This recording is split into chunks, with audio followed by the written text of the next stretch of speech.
नमस्कार, बहुत स्वागत है आपका शहर के संग्राम में। मैं हूं रीनू। पंचायत और निकाय चुनाव की तारीखों का जल्द ऐलान हो जाएगा। तो आज टीकमगढ़ नगर पालिका का हाल जानेंगे। क्या थे सियासी दलों के दावे, कितने हुए पूरे, कितने रह गए अधूरे, क्या कहती है टीकमगढ़ की जनता, देखिए खास रिपोर्ट। निकाय चुनाव से पहले आज पड़ताल टीकमगढ़ की। टीकमगढ़ नगर पालिका में पिछले 25 सालों से बीजेपी का कब्जा रहा है। दावों के उलट पालिका क्षेत्र में दर्जनों समस्याएं हैं जिनसे टीकमगढ़ वासी दशकों से दो चार हो रहे हैं। कुल 68,490 मतदाताओं वाली नगर पालिका की बड़ी समस्याएं जिनका आज तक कोई समाधान नहीं हुआ। उनमें सड़क, बिजली, पेयजल की किल्लत से टीकमगढ़ की जनता आज भी जूझती है। स्थानीय जनता का आरोप है कि शहर की गलियां नियमित साफ नहीं होती, नालियां भी गंदगी से पटी रहती हैं, जबकि बारिश के मौसम में सड़कें पानी से लबालब भर जाती हैं और रात में स्ट्रीट लाइट भी नहीं जलती। गर्मियों में लोगों को 2 दिन में एक बार पानी नसीब होता है। उनका सोच ये है कि जो उनकी मांगे हैं, जो उनकी जायज सोच है, जो युवा पीढ़ी है उसका सोच ये है कि नगर साफ सुथरा हो, नगर की सड़कें अच्छी हों, नगर का तालाब स्वच्छ हो और दूसरे जो नगर के विकास के आवागमन के साधन हैं वो ठीक ठाक हों, नगर की ट्रैफिक व्यवस्था दुरुस्त हो, नगर के बाईपास रोड बने। ये लोगों की सोच है और इसके ऊपर जिसके ऊपर उनको विश्वास जमेगा कि ये उम्मीदवार हमारी आशाओं के ऊपर खरा उतरेगा, लोग उसको जितवाने में अपना सहयोग करेंगे। जो विकास हुआ है, थोड़ा बहुत सौंदर्यकरण भी हुआ है, लेकिन धूल मुक्त शहर बनाने की बात थी तो वैसा कुछ नहीं हुआ। मैं वार्ड नंबर 14 का निवासी हूँ और वहाँ पे जल प्रदाय की जो है वो समस्या है। गर्मियों में नल नहीं आ पाते हैं, पुरानी पाइपलाइन है, गंदा पानी। लंबे समय से नगरपालिका की सरकार से दूर रही कांग्रेस के आरोप भी आपको सुनाते हैं। कांग्रेस के हिसाब से विकास केवल कागजों पर हुआ है। नगरपालिका हर साल करोड़ों रुपए खर्च करती है, लेकिन सालों से परेशानियां खत्म नहीं हुई। कांग्रेस से पार्षद रहे संजय नायक कहते हैं बारिश में सड़कों में घुटनों तक पानी भर जाता है, जबकि चौराहों पर बड़ी लाइट हटाकर छोटे छोटे बल्ब लगा दिए गए। शहर का विकास तो सिर्फ देखने के लिए है ऊपरी, बाकी जो शहर के अंदर की समस्या है उसमें नालियां आज भी भरी पड़ी हैं, ना पानी की निकासी हो रही है, ना लोगों को स्वच्छ पानी पीने को मिल रहा है। अभी 4 दिन से बड़ी घाट प्लांट से नल नहीं आए हैं, अभी भी पानी नहीं है लोगों के पास इस भीषण गर्मी में। और नालियों की हालत आप पूरे शहर की देख लें कि किस कदर नालियाँ ओवरफ्लो हो रही हैं।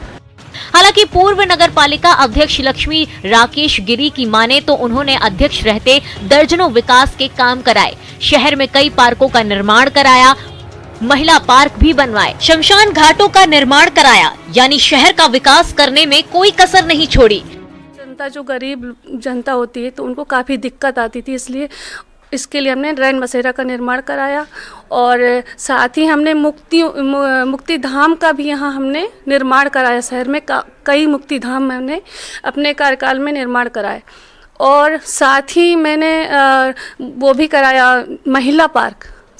आपने देखा होगा कि ज़िले में कहीं महिला पार्क कहीं नहीं है, तो मैंने महिला पार्क बनवाया और ऐसे मैंने कई पार्क बनवाए।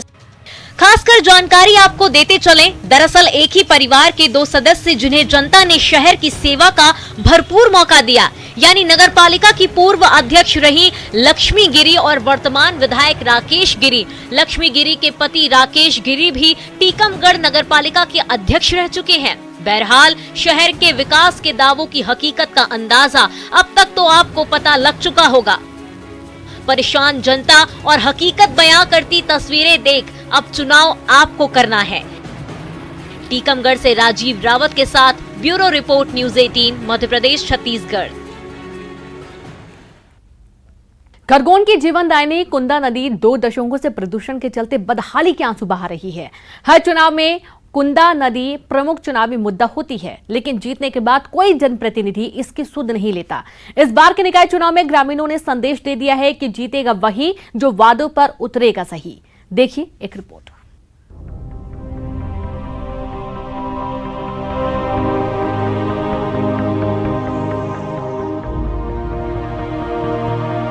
जलकुंभी के मकरजाल से लबालब ये खरगोन की जीवनदायिनी कुंदा नदी है। नदी के किनारे मंदिर, मस्जिद और गिरजाघर होने से आस्था के साथ सामाजिक सौहार्द का केंद्र भी है।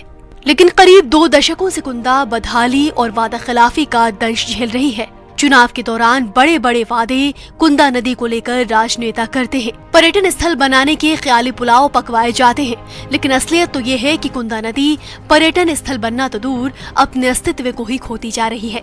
करोड़ों रुपए खर्च होने के बाद तकनीकी खामियों के चलते आज भी शहर की गंदगी इसमें समा रही है। नौका विहार और पर्यटन स्थल तो सपना बनकर रह गया है और हर चुनाव में वोट लेने का मुद्दा कुंदा बनी हुई है।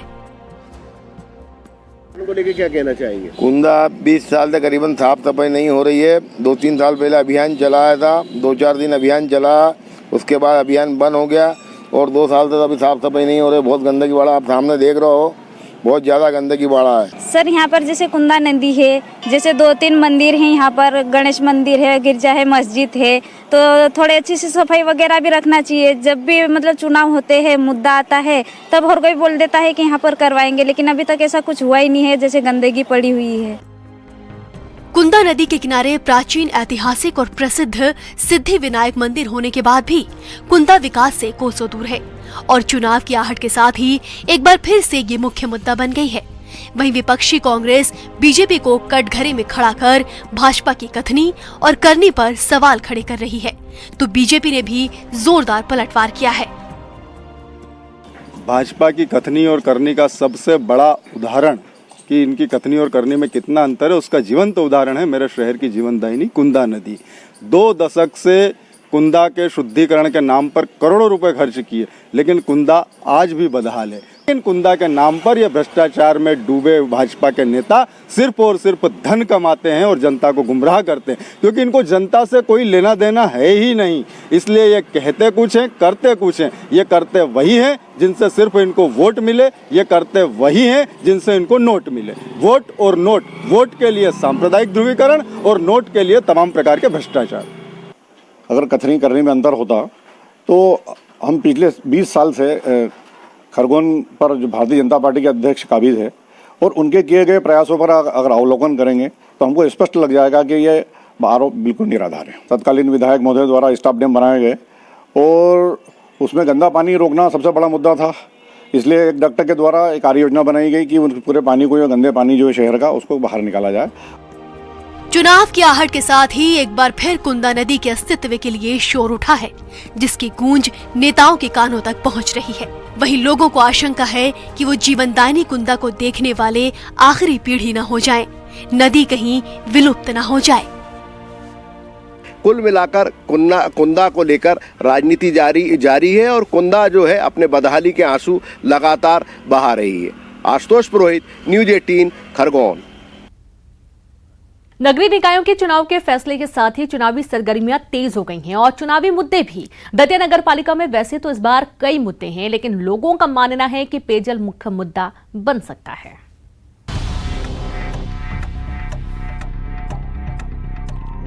नगरीय निकाय चुनाव की घोषणा के साथ ही दतिया शहर में चुनावी चर्चा और राजनीतिक सरगर्मी आहिस्ता आहिस्ता बढ़ने लगी है। दतिया नगर पालिका में 15 साल पहले तक करीब 65,000 मतदाता थे, जो आज बढ़कर 1.5 लाख के करीब हो गए हैं। आबादी बढ़ने के साथ ही हर चुनाव में घमासान भी बढ़ता गया। 2010 तक यहां कांग्रेस का कब्जा रहा। 2010 में पहली बार भाजपा ने जीत का परचम लहराया और 2015 में पहली बार बसपा ने नगर पालिका पर कब्जा किया। वैसे तो इस चुनाव में पेयजल, सीवर लाइन, गलियों में सीसी रोड सहित कई मुद्दे रहेंगे, लेकिन राजनीति के जानकार और आम मतदाताओं का मानना है कि पेयजल और सीसी रोड मुख्य मुद्दे हैं। मुख्य मुद्दा जल का और साफ सफाई का रहना। वहीं बीजेपी कहती है कि इस बार मुद्दा सिर्फ विकास का होगा। शिवराज सिंह सरकार में दतिया का चहुमुखी विकास हुआ है। हमारी पार्टी विकास के मुद्दे पर चुनाव लड़ेगी। आज हमारे पूरे प्रदेश में शिवराज सिंह की सरकार और हमारी पार्टी के नेताओं ने पूरे प्रदेश में इतना विकास का एक बहुत अच्छा माहौल बनाया है और विकास किया है। पीछे के वर्ग, सबसे पीछे खड़ा व्यक्ति जिसकी मदद की बात हमारी पार्टी करती है, उसको हम आज धरातल पर उतार रहे हैं। और लोगों को लग भी रहा है कि भारतीय जनता पार्टी गरीबों की पार्टी है, असहायों की पार्टी है, सबसे पीछे खड़े व्यक्ति। पेयजल नहीं रहेगा मुद्दा इस बार। पेयजल की समस्या तो हमारे जहाँ हम रहते हैं लोकल में कहीं समस्या है ही नहीं। जब हमारे माननीय मंत्री जी 2008 में आए थे उस समय पेयजल की बहुत बड़ी समस्या थी। सीता सागर में पानी नहीं था और वहाँ से लाने की बात चल रही थी अंगूरी बैराज से, तो माननीय मंत्री जी ने यहाँ पानी लाकर आज दिन में 1-1, 2-2 बार नल लाते हैं। हालांकि नगरपालिका के अधिकारी समझ रहे हैं कि पेयजल मुख्य मुद्दा बन सकता है, इसलिए उन्होंने शहर के लिए पेयजल योजना तैयार कर ली है। मंत्री नरोत्तम मिश्रा जी हमारे जो गृह मंत्री हैं और क्षेत्र के विधायक भी हैं, उनके सक्रियता के कारण दतिया नगर पालिका को बहुत बड़ी सौगात मिली है 44 करोड़ की अमृत 2 की, जिसमें कि हमारी पानी की 4 टंकियां हैं और 27 किलोमीटर की पाइपलाइन है। इसके अलावा ट्रीटमेंट 5 MLD का ट्रीटमेंट प्लांट है। ये सभी चीज़ें उसी कंपोनेंट में शामिल है। निश्चित ही आने वाले 50 साल के लिए एक ये कार्य योजना स्वीकृत कराई है और इसके अच्छे परिणाम आने वाले समय में मिलेंगे दिखाई दिए। भाजपा भले ही शिवराज सरकार के कार्यकाल के विकास को लेकर मैदान में उतरे, लेकिन स्थानीय जनता ने ये संदेश दे दिया है कि इस बार दतिया नगरपालिका में उसी को बागडोर मिलेगी जो पेयजल और सीसी रोड की समस्याओं को सुलझा दे। अशोक शर्मा, न्यूज़ 18, दतिया।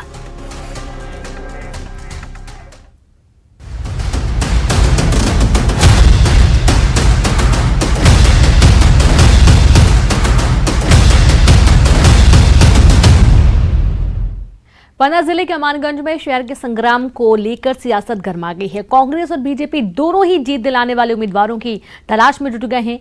नगर की समस्या को लेकर यहां की जनता मुखर है और ऐसा जनप्रतिनिधि चाहती है जो नगर का विकास कर सके।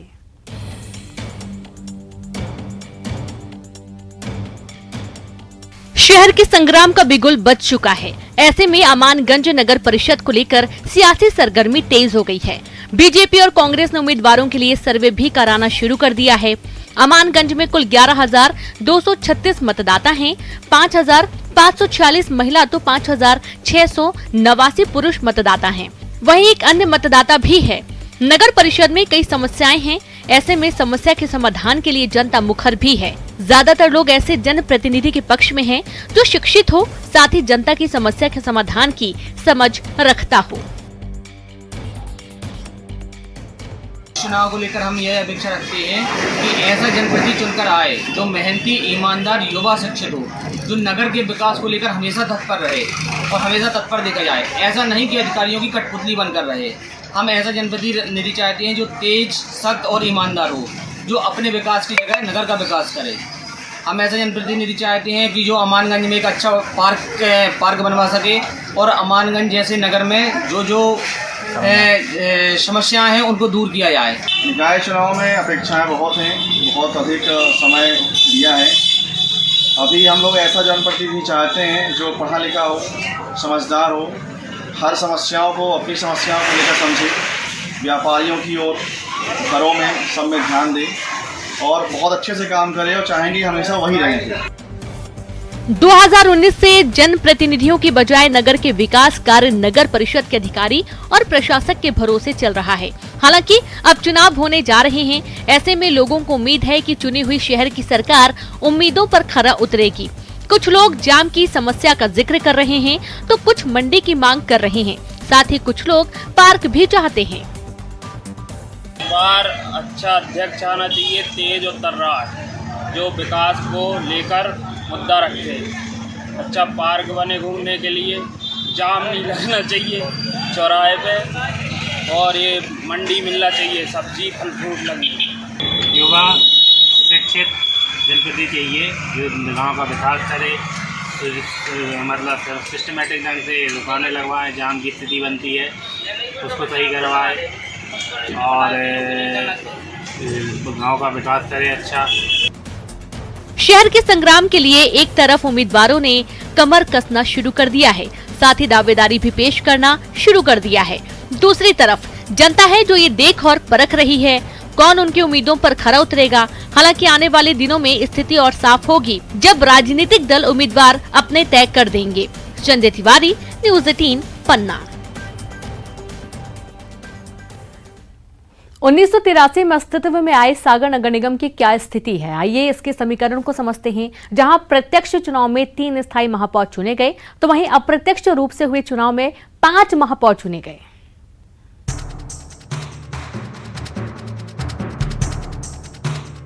नगर निगम सागर क्षेत्र के लिए प्रत्यक्ष चुनावों ने लंबी नगर सरकारें दी हैं। साल 2000 से शुरू हुए प्रत्यक्ष चुनावों ने 5 साल के 3 स्थायी महापौर दिए। राजनीति के पन्ने पलटें तो साल 1983 में सागर के नगर निगम बनने के बाद से साल 2000 तक 5 महापौर रहे। इस बीच नगर निगम में प्रशासक भी तैनात रहे। शुरुआती वर्षों में 1 से 1.5 साल ही महापौरों का कार्यकाल रहा। विशेषज्ञों की माने तो राजनीतिक दलों के तत्कालीन पदाधिकारियों ने ज्यादा से ज्यादा कार्यकर्ताओं को प्रमोट करने के लिए औसतन 2 साल तक ही महापौर बनाकर रखा, जबकि परिषद का कार्यकाल 4 साल का रहता था। काफ़ी विकास देखने को मिल रहा है, चूँकि ये बदलाव है नए दौर का और भाजपा इस बदलाव के लिए तैयार है। और जहाँ तक बात करें हम शहर के विकास की, तो हर एक चीज़ का एक समय होता है और समय के साथ चीज़ें परिवर्तित होती हैं। आज हमारे सागर में भी बहुत सारी चीज़ें ऐसी हो रही हैं, नए रोड बन रहे हैं स्मार्ट सिटी के द्वारा, तालाब का भी निर्माण हो रहा है। आने वाले समय में सागर में आपको देखने को मिलेगा कि जो विकास कार्य हैं वो बहुत तेज़ गति से चल रहे हैं। लगातार भ्रष्टाचार, लगातार जनता को मूर्ख बनाना और विकास के नाम पर केवल सड़कों के नाम पर गड्ढे दे देना, तालाब की जिसकी एक बात बड़ी हमारे सागर में होती है, उस तालाब सफाई के नाम पर उस तालाब के साथ उस तालाब का चीरहरण कर देना, ऐसी तमाम सारी बातें हैं जो भारतीय जनता पार्टी के ऊपर से लेकर नीचे तक इनके पास ब्रांड नेम है, इनके पास योजनाओं के नाम है, धरातल पे कुछ नहीं है और वो हम सागर में देख रहे हैं। नगर निगम के 48 वार्ड हैं। 48 वार्डों वाली नगर निगम सागर में पिछली बार सबसे ज्यादा वार्डों पर बीजेपी पार्षद का कब्जा रहा। लगभग 26 वार्ड बीजेपी, 11 कांग्रेस, 10 निर्दलीय और 1 बसपा के पास थी। लेकिन चुनाव में हर साल प्राथमिकता से उठाए जाने वाले मुद्दे 22 साल में भी नहीं सुलझ पाए।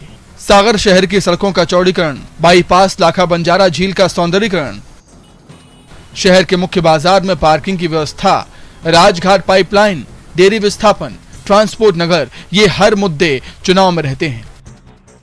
लेकिन नेताओं और अफसरों की दिलचस्पी न होने से ये काम अभी भी बाट जो रहे हैं। इस पर आम लोगों की राय भी जान लीजिए। जल्दी चुनाव होने वाले हैं।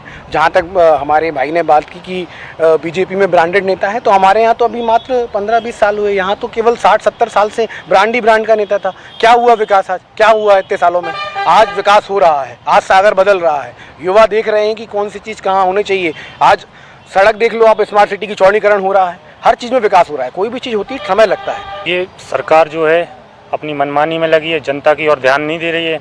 रही भ्रष्टाचार की बात, और तो तालाब से लेकर नाली तक में सिर्फ भ्रष्टाचार बह रहा है और कुछ नहीं है।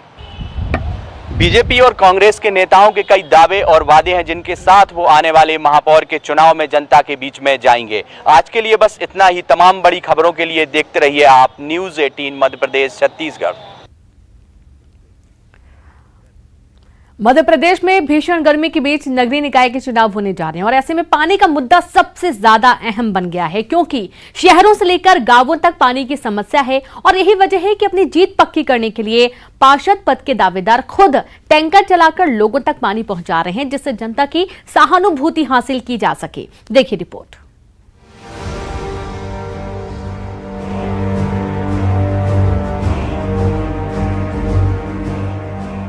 प्रदेश के साथ इंदौर भी इन दिनों पेयजल संकट के दौर से गुजर रहा है।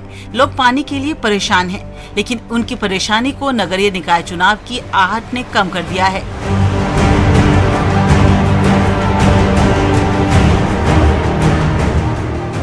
दरअसल अब लोगों तक पानी पहुंचाने के लिए मेयर से लेकर पार्षद पद के दावेदार खुद टैंकर लेकर लोगों तक पहुंच रहे हैं। प्राइवेट टैंकरों की मदद से पानी की सप्लाई कर रहे हैं, जिससे जनता आक्रोशित ना हो और उनकी जीत पक्की कर दे। जैसे अब ये 800 से 900 जो घर पे तो पानी की अभी तक टंकी की लाइन भी नहीं डली है, मतलब सप्लाई भी नहीं है, पानी टंकी से सप्लाई भी नहीं है। सिर्फ भगवान भरोसे ही चल रहा है कि ये बेचारे इधर उधर से ला रहे थे। लेकिन मधु वर्मा जी ने बोला कि यार हम अपन 12 महीने टैंकर चला के इनकी सुविधा, जब तक यह लाइन नहीं डलेगी जब तक हम टैंकर से इनका पानी का सप्लाई करेंगे। दूर दूर से लाना पड़ता था, बोरिंग का ही पानी मिलता था, वो भी पीने में अच्छा नहीं लगता था। तो अभी तो ये पानी पीने का आ रहा है अच्छे से। प्रदेश की आर्थिक राजधानी इंदौर में पानी का संकट लगातार बना हुआ है, लेकिन जिम्मेदारों का ध्यान इस ओर नहीं है। जबकि राज्य के जल संसाधन मंत्री तुलसी सिलावट खुद इसी शहर में रहते हैं, वे भी शहर के लिए कोई ठोस योजना नहीं बना पा रहे हैं। यही वजह है कि नगरीय निकाय चुनाव में पानी का मुद्दा हावी रहने वाला है। कांग्रेस का तो स्पष्ट कहना है कि वो चुनाव में पेयजल संकट बड़ा मुद्दा बनाएगी। शहर में 20 साल से बीजेपी के महापौर और पार्षद हैं, लेकिन पानी जैसी मूलभूत जरूरत का इंतजाम नहीं किया गया। जनता इसका अब जवाब देने वाली है। निश्चित तौर पर पानी सबसे सर्वप्रथम मुद्दा रहेगा। पानी इसलिए भी रहेगा कि अगर जो व्यक्ति इस इंदौर में रहता है उसको एक बाल्टी के लिए सुबह 2 घंटे भटकना पड़ता है और सारे टैक्सेस वो देता है, तो नगर निगम पे उसका अधिकार है कि उसको पानी नल में मिलना चाहिए। और अगर पानी नहीं मिल रहा है तो ऐसी परिषद को कभी भी जनता नहीं चुनेगी। पेयजल संकट को लेकर जहां कांग्रेस बीजेपी पर निशाना साध रही है, तो वहीं बीजेपी भी पलटवार कर रही है। बीजेपी नेता और मेयर के टिकट के दावेदार मधु वर्मा का कहना है कि कांग्रेस पानी का मुद्दा बना रही है। यदि वास्तव में जनता की तकलीफ से वो इत्तेफाक रखती है, तो कांग्रेसियों को जनता के बीच जाकर उनकी परेशानी दूर करनी चाहिए। हम लोग खुद अपने टैंकर लेकर जनता के बीच पहुँच रहे हैं, क्योंकि जनता की तकलीफ हम लोग देख नहीं सकते। भीषण गर्मी में जनता को पानी उपलब्ध कराना हमारी जिम्मेदारी है, इस पर राजनीति नहीं होनी चाहिए। बहरहाल इंदौर शहर की जनसंख्या 40 लाख के पार है। ऐसे में इतनी बड़ी तादाद को पानी मुहैया कराना नगर निगम के लिए भी चुनौती से कम नहीं है। शहर की जनसंख्या के हिसाब से 800 MLD पानी की जरूरत है, लेकिन अभी शहर में 540 MLD पानी ही उपलब्ध हो पा रहा है। ऐसे में लोग परेशान हैं और इसका आक्रोश भी चुनाव में दिखाई देने वाला है। यही वजह है कि दावेदार जनता को खुश करने के लिए पानी की उपलब्धता बढ़ाने में लगे हुए हैं। इंदौर से न्यूज़ 18 के लिए अरुण त्रिवेदी की रिपोर्ट। और इसी के साथ शहर के संग्राम में इतना ही। नमस्कार।